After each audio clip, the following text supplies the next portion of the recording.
Hello and welcome to the Kamla Show. We bring you interviews and conversations with technologists, entrepreneurs, filmmakers and other newsmakers from in and around the Bay Area. My guest today is Shweta Rao. She's Director of Bakery Innovation at Hampton Creek. Welcome to the show. Thank you, Kamla. So Hampton Creek is a San Francisco-based startup. Yes. And you create food using technology. That's one way to look at it, and we definitely use technology to make food a little bit more affordable, more sustainable. That's our mission. Okay. So one of the things that you're working on is creating eggs made from plants. Correct? Yes. I would put it in a way where we're looking at alternate sources of protein to replace the functionality of those eggs in different applications of food. Okay, now you sound like a software engineer. Functionality. So what you're saying is basically egg is an ingredient that performs a certain function. Yes, it absolutely has a function in any product it has put in. In a way, every single ingredient that makes up a food product has a function, has a role to play. Take that cookie for instance, the flour in there, the sugar in there, they all have functions to perform. And egg is one of those ingredients that provides, whether it's moisture retention, whether it is providing binding, whether it's providing structure. These are the things that eggs provide. And nobody eats a cookie to eat eggs. Okay? Somebody eats a cookie because it's a good tasting product. And the idea of, is it possible to take eggs out of there and put in a plant protein source that is more sustainable in the long run, that's going to be more affordable and also healthy, is the idea that we are behind. And can we do that is a question that we're trying to answer. So to break it down, you're trying to create an egg from plant proteins in simple language for us to understand. Yes. And this Eat the Dough is one of the products that you have, you're going to be introducing. Yes, next month. It absolutely is. And this is a cookie dough that you can eat raw. And it has the egg made. It has the ingredient that replaces eggs. Okay. Yeah. And these cookies are available. The ingredient that goes into making those cookies, taking the eggs out of that cookies, is an industrial ingredient that we are working with Fortune 500 companies to bring that ingredient in there and have them replace their battery cage eggs that they buy to make food products, whether it's cookie dough, whether it's cookies or muffins. And the product that you have introduced is this Mayo, just Mayo. Just Mayo. Last month in Whole Food. Actually, since September in Whole Foods. Oh, since September. Yeah. Okay. And again, the functionality of the egg has been replaced with the plant protein source. Exactly. With the indoctrination is happening right here. So you've got 4 different types of mayo. 4 different flavors. Yeah, flavors. Yeah, we have our base flavor that is the plain mayo, and then we've the other 3 that you're holding the garlic aioli. We've got a sriracha mayo and a chipotle mayo. Who came up with the sriracha mayo? The chefs in the lab. Okay, they came up with it. So food is the latest thing that Silicon Valley investors are investing in, and last year they're supposed to have invested a little over $300 million in companies that are creating alternate for meat, and for eggs and for other items. There's also talk of 3D, printing of 3D food. Exactly. So we have a clip of Hampton Creek where we show you, because you're head of the bakery innovation, I don't think we've ever spoken to anybody in the bakery innovation. So what we're seeing there is you and your team.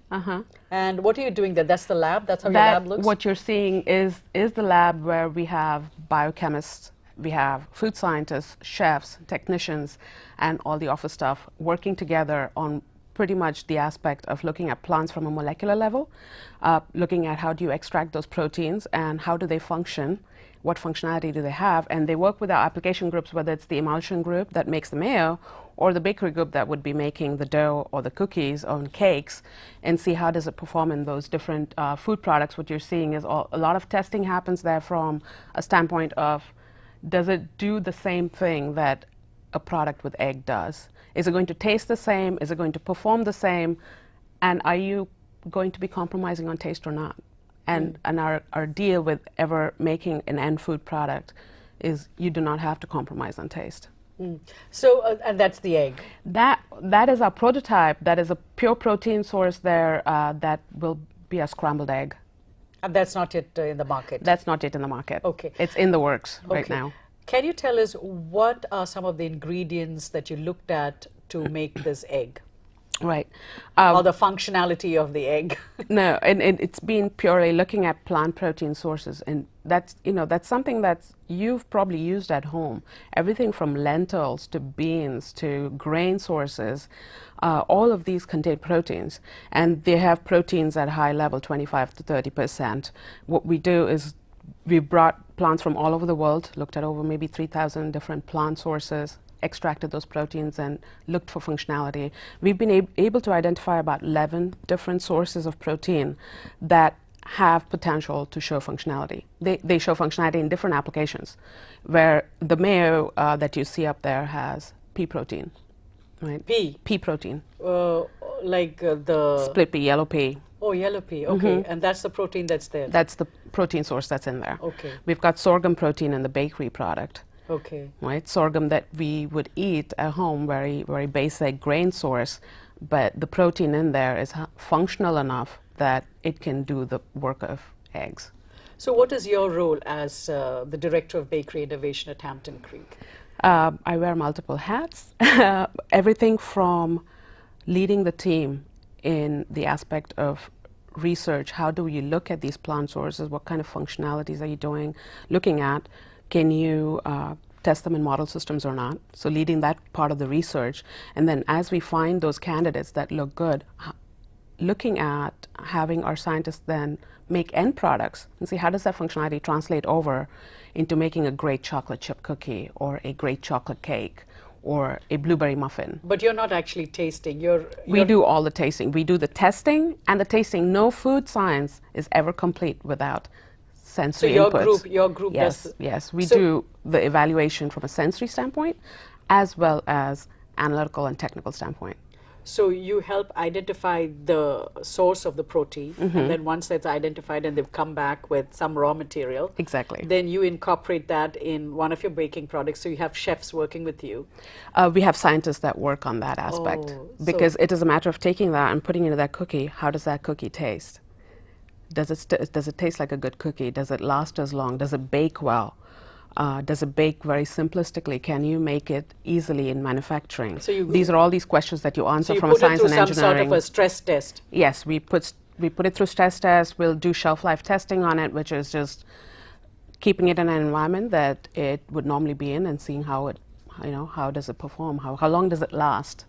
So we do all of those tests. We also look at manufacturing. How do we scale this up in processing and production? And then my role extends from the lab to then taking it out to our manufacturing facilities and scaling this ingredient up or scaling the product up and making sure that we can make thousands of pounds of this a day, So you are making thousands of pounds? Not yet. On the Mayo, yes. But every single ingredient that we are going to put out there, we have to have the capacity to have it scale up and make sure you fill 3 shifts of production. So do you eat eggs? That's a yes and a no answer. I do eat eggs in products that I can make, or it's a very product, is a weird term, food I can make where I can mask the taste of the egg yolks. So it's a sulfur there. Yes, but I will probably not, I'm not a fan of the omelets or the deviled eggs or the eggs over easy, not for me. But if it's part of a cake or something where the smell is masked. Exactly. So it's very interesting. Wherever it's functional, I will eat it. I have to do a switch in my head, functional.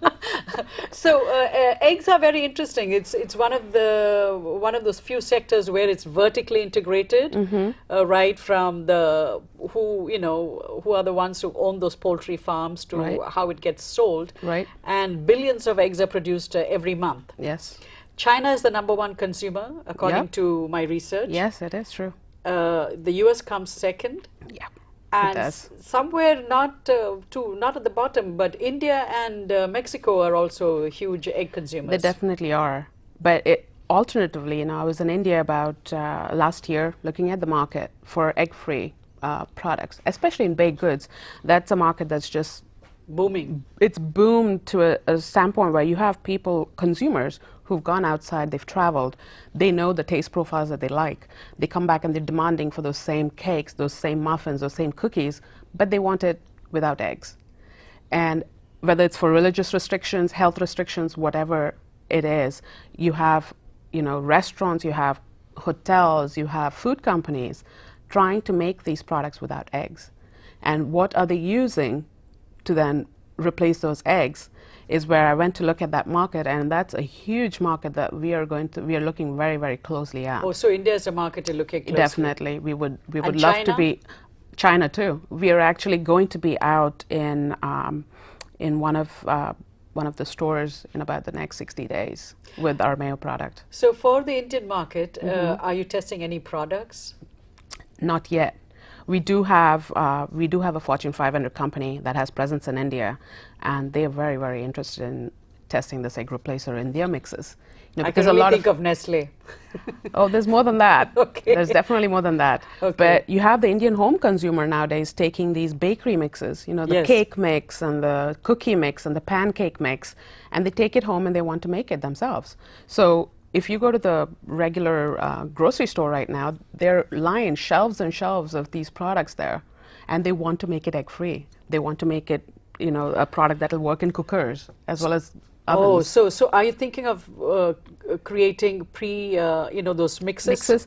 Mixes that will go into those cake mixes or whatnot, right? The idea is... Oh, you're not going to sell the end product Probably itself. not right now. The biggest impact we can make with the egg replacer or our ingredient is to be able to get to our industrial customers, who are the biggest consumers of those battery caged eggs. Got you. And that's where we are going to be able to make an impact. That's where we will win, is if we can make that, you know, have people look at a product and realize that they're not eating it for eggs, but they're just eating it because it's a good cookie, it's a good Mayo. How much money has the company raised so far?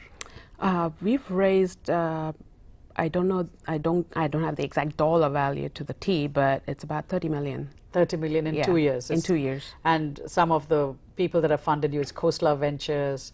They were our initial lead investor. And then I think Bill Gates. Bill Gates has also invested in us. He's you know, he believes that our company is one of the 3 companies that is really going to change the future of foods. And we've got Li Ka-shing is our lead investor now, who led the Series B investing. And he's Asia's richest... He's Hong Kong's richest man. He's Asia's richest man. Okay. Yeah. My final question. You majored in chemical engineering and then went on to do food science. How did you land up in a startup in the Bay Area? Having worked in the food industry for about 10 years now, doing research and development, I've been able to look at food companies. Look, it's about looking at food from a standpoint of what are we doing right now. We're in this consumption cycle of just looking at food as something that we look at immediately. Nobody ever thinks about where's this food coming from. And in 20 years, are we going to be able to sustain this sort of demand for food? And seeing that a food industry is not necessarily looking at that question made me look out and say, who is looking at this question? Who is really asking that question? Are we going to be creating a sustainable food source for the long term that is going to be affordable?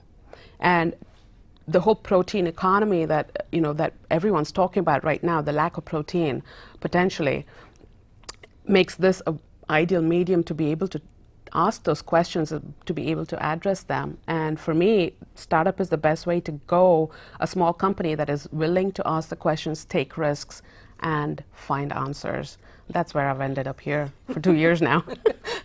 Shweta, thank you so much for bringing us and showing, do a show and tell of some of the things that your company has. Definitely. And we did taste the cookie dough and the cookies. I know the guests, you know, flying colors is all I'm going to say. I could make the difference. And I'm a baker. Yeah, and we don't, you know, that's the biggest compliment we get as scientists, as you know, chefs, as people who are looking at food with technology, is that you don't think about technology, you look at it in its food. Well, there is technology in food, and as you demonstrated it. Thank you so much for stopping by. Thank you. Thanks a lot for having me here. And thank you for watching. We'll be back again with another interview. Until then, goodbye.